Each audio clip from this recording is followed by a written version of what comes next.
Finančna kriza je močno prizadela številne države znotraj evroobmočja. V Španiji, na Portugalskem, Irskem so odgovorne vlade dale v ospredje državo pred strankarske interese, pred interese posameznikov, politikov. In te države so se rešile najhujšega primeža krize.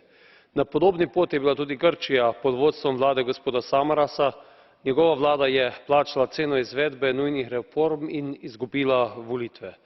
Z novim letom je krmilo grške vlade prevzela levičarska komunistična stranka Syriza s populističnim predsednikom gospodom Ciprasom, ki je v pol leta uspel uničiti napredek, ki ga je naredila prejšnja vlada.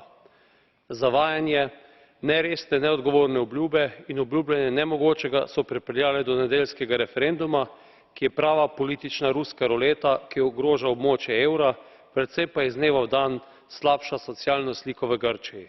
Čas je za streznitev in odgovorno politiko, saj v tem političnem pokru gospoda Ciprasa ne more biti zmagovalca, ampak so sami poraženci.